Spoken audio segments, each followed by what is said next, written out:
when it comes to priest, I feel like I'm very vulnerable. Okay, interesting. I think Priest is a pretty good matchup for mid-range Paladin usually. It is a little bit weaker for this version because the card that makes Paladin so superior to Priest is Equality, kinda. And also Sunkeeper Terran. And this deck doesn't run Equality, so... but this deck is usually, in my experience, too fast for Priest. So Okay. Priest needs really good board clears and comebacks here. What's your mulligan? Only the right one, only the Murloc on the right. Yeah, the Wildfin Inquisitor. Yeah, that's correct. That's always a keep, no matter what, and the other two cards are never a keep.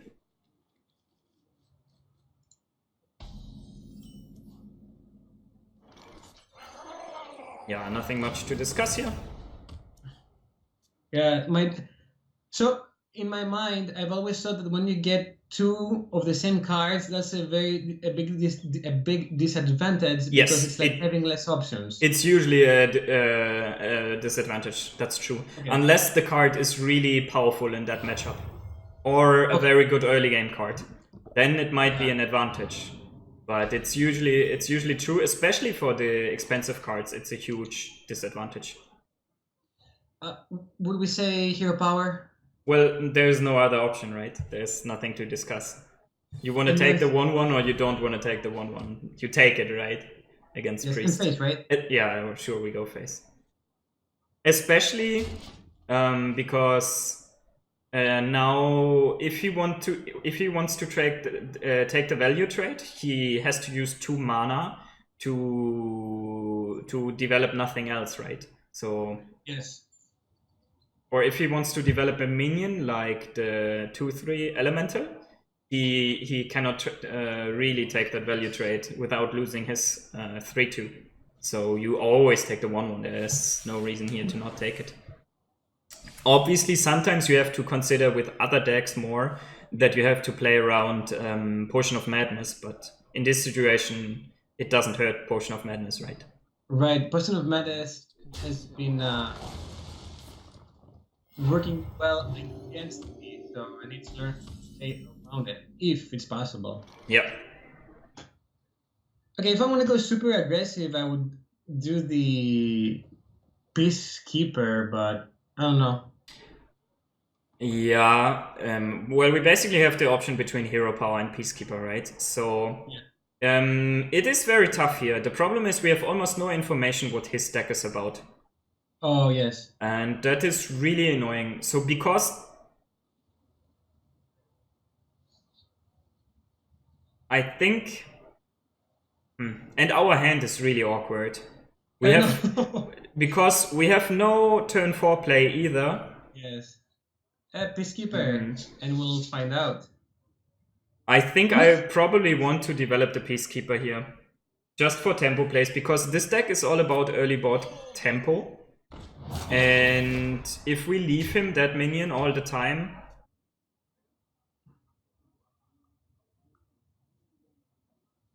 He's going to set us up for a big disadvantage, I think. We just need a 3/3 out. Like, you always have to give your opponent something to do, right? Give him challenges. And I think if you just play an extra 1/1 here, that's not enough challenge for him. Because the problem is next turn, it's very likely we are just going to play another 1/1. So... Yeah, definitely our mulligans have been okay, less than average, I would say. Yeah, but that's how Hearthstone works, right? Everybody gets the bad place. And you still need to find ways to win these games, right? And remember, last turn we had a pretty bad hand, and we still won that game. So he played the Shadow Word of Pain, so he knows we're going aggressive. I mean, because the card he used it on was kind of weak. Well, yeah, kinda. But it's good for us, right? Because now our Sunkeeper Terran doesn't get Shadow Word Paint, and Finja doesn't get Shadow Word Paint. And the Commando? I think for us it was an advantage here that he used Shadow Word Pain already. And he also wasted mana, right? Correct. And now if he wants to keep his ooze alive, he has to... Yeah. Okay, when you look at this hand, can you develop any game plan for the future? What we will do? Yeah, Finza, I was thinking, I mean, Finza might be their only viable play next round. Yes. And how does Finja look with this hand?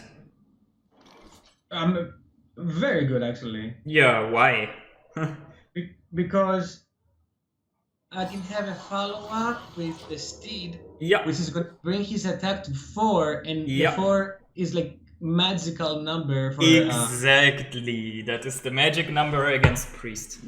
Yes. It's probably going to give him huge trouble here. Yes. It's also buffing Finja in a way that it can kill his 3/3, right? So... Yeah, absolutely. So I think this will be very, very tough for the Priest to deal with. But obviously he can have board clears or stuff here, right? You never know. Oh, look at that. Okay, so what did we just learn? Yeah, he has no duplicates. Yeah. And I'm not familiar with what he's playing, actually. But I do know that it's actually quite a strong deck, I've heard. Okay, I have also no idea about this deck. If it emerged in the last 5 days or something like that, I have never seen it before. So I'm also new to it. So he probably plays Kazakus, right? Kazakus is 100% in this deck. Yes. Steed? Yeah, Steed. Well, this is kind of bad that we drew him now, but... No, Steed is not bad. Steed is always... Oh, no. The warrior, the blue gill, drew him. Yeah. Because... Yeah, sure. I know what you mean now. But we are getting another one, it looks like. Oh, here we go. We are getting another one, it looks like. I don't know. Damage or face? Well, what are the arguments here? Oh, he might use the potion to take him. And yeah, but that's still not too crazy for me, to be honest. So face then? Yeah, I would definitely go face here. Okay. Especially because he also has the heal for free now. And you have to remember you're playing around one-offs, right? Ooh, that was strong. He has just one Potion of Madness in the deck. If he has it, well, that's fine with me then. Yeah. He got very lucky here because he had the Silence and the Potion of Madness, but I don't think it's fair to play around that. It was just a one-off in his deck, so I still think that our play was correct, even though it looks really terrible here. I'm thinking Defender or Sunkeeper. Because I'm thinking turn 8, I can do the Blue Gill with a Steed and do some damage if I have something on the board. So what do you think? Sunkeeper or Defender? Yeah, one problem is that I'm not 100% familiar with his deck. I will just hope that he doesn't have much more high health minions and that's the right play to play Sunkeeper Terran here. I'm a little bit taken off guard here because I have never seen that Priest list before, but I think Priest cannot really afford to run the higher health minions. I'm actually going to look at the deck list right now. This is also something I would play Sunkeeper Terran nonetheless because we don't have really the time to do other stuff. I will now look at the decks and figure out on HearthstoneReplay.net what's going on with Priest.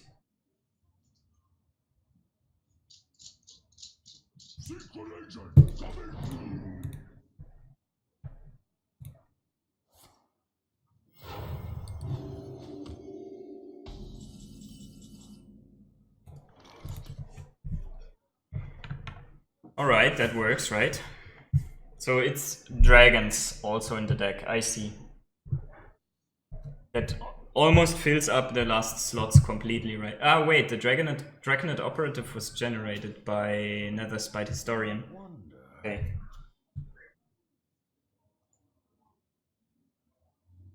So tell me, what's your play, please? Don't just do it. Blue Gill and Steed take this guy out, and Sunkeeper takes this guy out. All the way on the right. Take the 3/3s out. I wonder. Or I can do Blue Gill with War Leader. Take one guy out, but yeah, that could be good. I don't like the Steed that much, kinda. Okay. I like the Aldor Peacekeeper on the 5/6. And play the War Leader and the Bluegill Warrior. And take out the 3/3, I suppose. So that he has a hard time killing our Sunkeeper Tarim and that the Murloc War Leader is protected. Because the additional taunt with the Steed doesn't really give us that much options. Okay. In my opinion, but it was close because the argument for playing the Steed was that it's really mana expensive, right? And we want to get rid of the expensive cards. Yes. So I think there are also many good arguments for your play. It's just I want to have that Aldor Peacekeeper out on the 5/6. That looked just so strong for me that I couldn't find a better way to play it. Whoa. Okay, I get punished now for my play. That's for sure.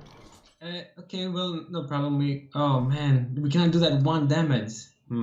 Yeah, well, we have to sacrifice a 3/3, right? The Sunkeeper Tarim has to go there, right? Not the Sunkeeper Tarim, the Aldor Peacekeeper, I mean, has to kill that Divine Shield. Yeah, so it's really annoying, but what can we do about it? Yeah, should I do the Defender?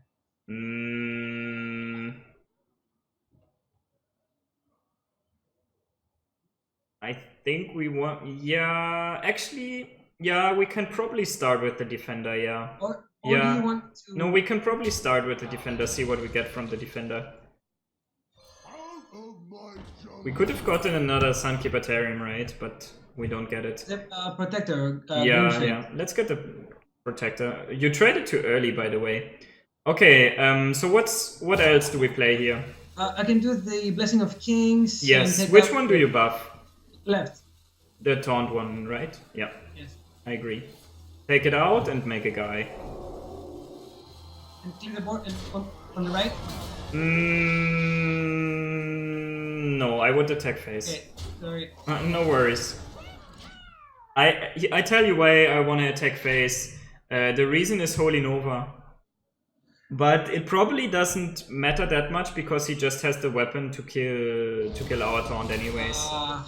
And then it really doesn't matter. But Holy Nova was a little bit concern. A little bit of a concern, yeah.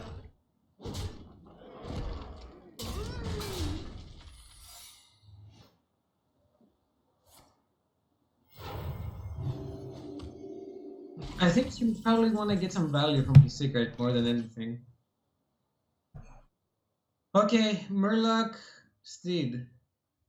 Yeah, looks fine. Let's start with the Murloc. It's especially good against Repentance, right? Yeah, oh yes. I don't know. Pretty bad options, to be honest. Yeah. Maybe the Repentance. Yeah. Maybe.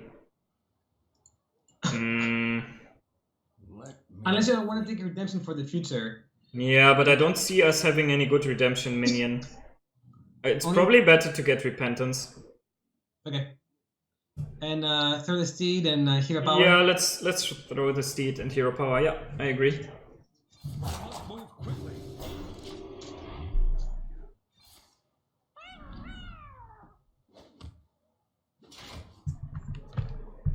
Yeah, I think Gateway Kodo. That's probably his number 1 pick. Yeah, probably. It can also always be Noble Sacrifice, right? Or Redemption. Oh yeah, definitely. If you have the... Wow, the best Shadow Priest in that deck. Okay.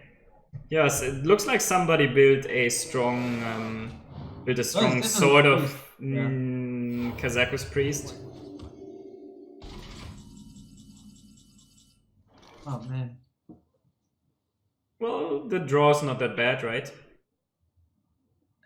I'm sure he can deal with the Tyrion very easily. But well, no, not really, right? He has just one Shadow Word Death in the deck, right? Yeah, but he hasn't played it though. Oh. Yeah, but he still has 16 cards left in the deck. Okay, so should I do Tyrion and then Repentance to kind of scare him and kill my Murloc? So, well, let's attack with the Murloc, see what happens. Because we might just deal with a we might just deal with a... Okay. Anyways, play Turian. And let's evaluate. I don't think that the Repentance does that much. I think we want to have that additional 1/1 because we want to have the chance that we can put a Divine Shield on that 1/1. Okay. The next turn, and when we play maybe Grime Street Protector. Oh, look, he has to do trades. That's pretty good for us. Yeah, this guy's gonna take us. Well, he has only 5 HP minions on the board, right? Wow, he trades that one off. Because it has now 6 HP. Oof. Okay. Yeah, see, Repentance was better in the end, but well, how do you know that he? I'm sorry, I just didn't know that the deck runs Ysera, but. That's fine. I mean. Let me think. What do we need to draw here to come back in the game? We don't even have an Elder Peacekeeper left. We probably never can kill Ysera, right? I don't believe so. We have yes. So that Duke, No, I don't like Consecration here. It doesn't do anything. Let me think. It just kills a 2/6, right? Draw cards? Yeah, let's draw cards.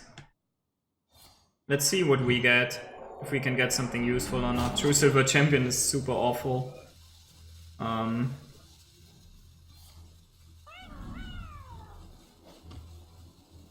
turn or hit? I would actually save the weapon because he gets the heal for free. Yes. But I think it's fairly safe to say that we can surrender. Okay. But let's watch one more turn or something like that. Because we can set up a slightly annoying turn for him when we play that Wildfang Inquisitor 1/1 and the Grime Street Protector. And he has just 3 Sarah cards then finally. Let's keep on playing a little bit. I would do the Defender, see what we get. No, I don't like it that much. Okay. Because we need 1 point of damage to break that 2/6 next turn, and okay. The Defender. No, I think I go for Wildfang Inquisitor here, and Hydrologist. Probably the 1/1 just. Let's just make a 1/1 and play the Grime Street Protector and see what he has actually. I'm curious. Yeah, let's make the 1/1 and. You pay, I protect. Because these Murlocs are really annoying now for him to clear, right? Yes, and it's kind of free value. Yeah, we need to get a little bit value because he has so many value cards, right? Oh, yeah. Can he kill us? Maybe he can actually already kill us. Really? I wouldn't think Yeah, there's so. a possibility, right? With multiple Ysera cards. No, wait. No, not quite, right? He cannot quite kill us. But he probably thinks that he can kill us next turn? Maybe. That's what I thought too. Maybe.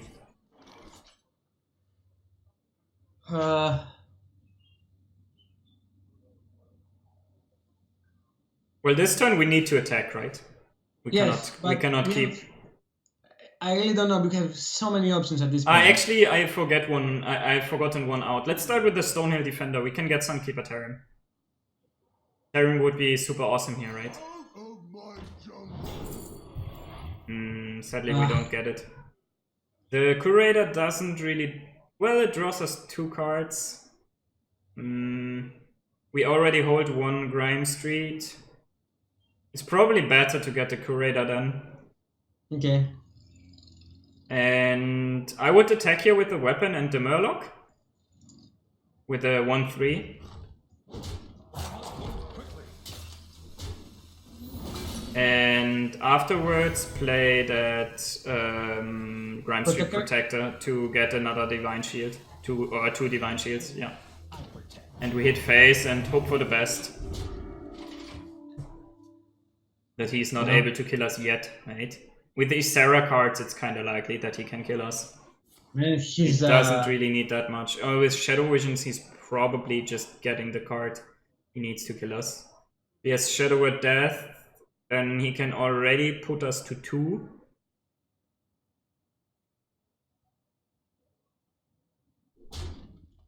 Looks like there's going to be a Shadow at Death. No. Dragonfire Potion. Okay, then he can also put us to 2, and yeah, there's the Nightmare.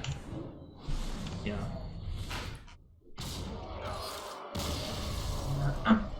Yeah, he was a solid player. So.